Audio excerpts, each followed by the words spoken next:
दोस्तों future and option पर 6 नए रूल आए हैं। सरकार चाहती है कि भैया ये जो 93% का लॉस हो रहा है और 7% का प्रॉफिट हो रहा है, इसको कम किया जा सके। मैंने उनको एनालाइज करा कि क्या वाकई में जो सेबी ने 6 नए रूल लगाए हैं, इससे क्या फायदा होगा उन बायर्स को जो ऑप्शन ट्रेडिंग कर रहे हैं। मेरे पास कमेंट भी आया था कि सर उसके बारे में एक वीडियो बनाएं।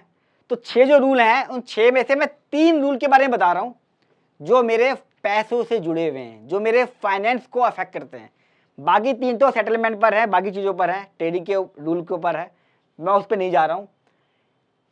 रूल के बारे में बताऊं, एक छोटी चीज़ बता दूं कि सरकार F&O के पीछे क्यों पड़ी हुई है। तो हम जानते हैं 93 लॉस चल रहा है और 7 को प्रॉफिट चल रहा है। सरकार को ये भी शायद नहीं पता कि 7% जो प्रॉफिट वाले वो टैक्स पे कर ही रहे हैं। पहले 1 अक्टूबर से सिक्योरिटी ट्रांजैक्शन टैक्स बढ़ाया 60%, मैंने वीडियो बना दी इसके ऊपर। F&O पे 60% का इंक्रीज टैक्स का, सिक्योरिटी ट्रांजैक्शन टैक्स बजट के अंदर आ चुका है 23 तारीख। उसके बाद से शॉर्ट टर्म पे 15 से 20 कर दिया और लॉन्ग टर्म पे 10 से 12.5% कर दिया, बढ़ा दिया उसका भी टैक्स। एक बार में नक्की कर दें, इसको बंदी कर दें। बार बार करना क्या फायदा। आदमी घुसता है, जैसे ही थोड़ा ऊपर पड़ता है, 2 सीढ़ी चढ़ता है, आप उसकी सीढ़ी खींच लेते हो। क्या तो अपनी सीढ़ी दोबारा लेकर आ, दोबारा चढ़ना सीख। सही नहीं है। एक सिस्टम सरकार को समझना चाहिए। मेरी रिक्वेस्ट है, मैं नाम नहीं लूंगा, लेकिन अब जरूरत है कि आप लोग थोड़ा सा लोगों का ध्यान रखें, इतने ज्यादा चेंजेस ना लगे। सीढ़ी पे चढ़ने में इसकी हेल्प करें, सीढ़ी खींचने में नहीं। मैं रूल पे आ जाता हूं, कई बार इमोशनल आता हूं, मुझे माफी कर दीजिएगा, कोई बात नहीं। पहला आया है कॉन्ट्रैक्ट साइज। इसको जो मैंने एनालाइज करके बताऊंगा ना भी आपको, तो शायद जिसने रूल बनाया है उसके भी कान खुल जाएंगे। कॉन्ट्रैक्ट साइज को इंक्रीज कर दिया 2 टाइम्स।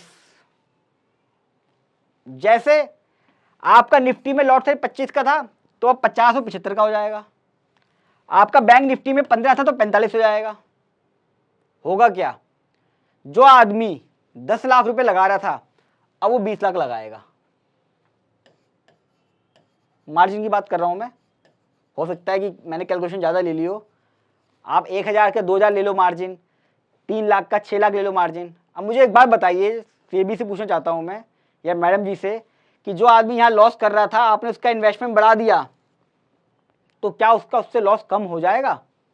या आप ये कहना चाहते हैं कि जो छोटे डिटेल इन्वेस्टर हैं वो बाहर चले जाएं, जो बड़े बड़े हैं, FII है या बड़े बड़े घराने हैं, नाम लूंगा मैं, सिर्फ वही ट्रेडिंग करें, छोटे लोग आगे ना बढ़ें, छोटे छोटे ही रहें?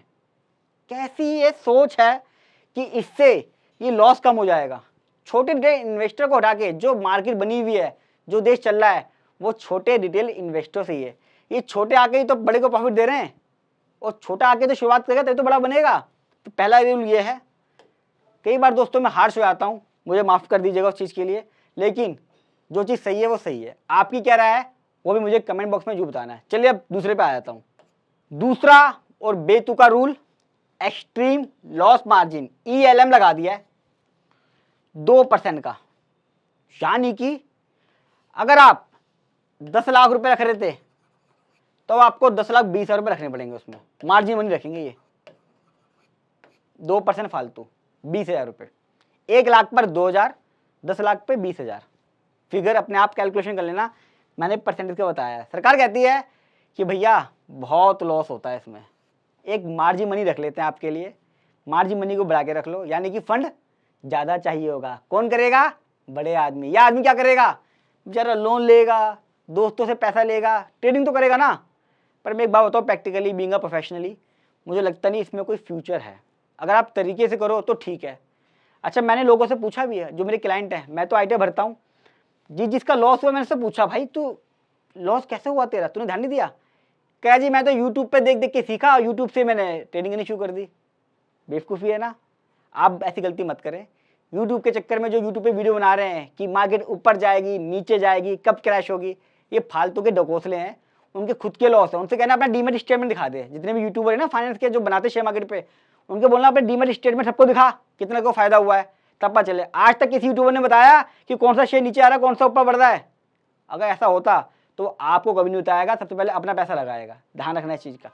अच्छा, कुछ प्रॉफिट वाले भी थे, ज़्यादा नहीं, मेरे ख्याल से 2 या 3 लोग ही होंगे जिनका F&O में प्रॉफिट था। मैंने उनसे बात करी, उन्होंने बताया कि सर हम इस बिजनेस में कई सालों से लगे हुए हैं, शुरुआत में हमें लॉस थी, हम प्रॉपर एल्गो का यूज़ करते हैं, सिलेक्टेड शेयर हैं, थोड़ा थोड़ा पैसा लगाते हैं, सेल्फ स्टडी करते हैं और हम इसमें फुल टाइम है।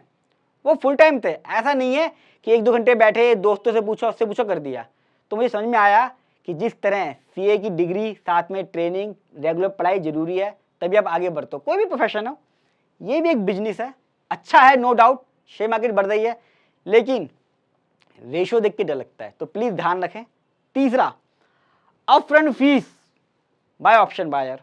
देखो पहले भी हम पे कर रहे थे, और मतलब हम क्या, मतलब मैं तो नहीं करता, पे कर रहे थे पहले भी, लेकिन एक केस थे जब आप शेयर प्लेस करते हो दोस्तों, तो कोलेटरल देता है आपको ब्रोकर, उस कोलेटरल के अगेंस्ट ऑप्शन बाय कर सकते हो आप, उसमें कोई भी अपफ्रंट फीस नहीं देनी पड़ती। सरकार ने बोला ना, पैसा रो करो, अपना पैसा अरेंज करो, पैसा बनाओ, कैश में पे करो, कैश में। अब आपको वो अपफ्रंट फीस भी पे करनी पड़ेगी। पहले आपके 2000-5000 जो भी बच जाते थे, इसकी वजह से अब आपको वो भी देना पड़ेगा, तब जाके आप ट्रेडिंग कर पाओगे।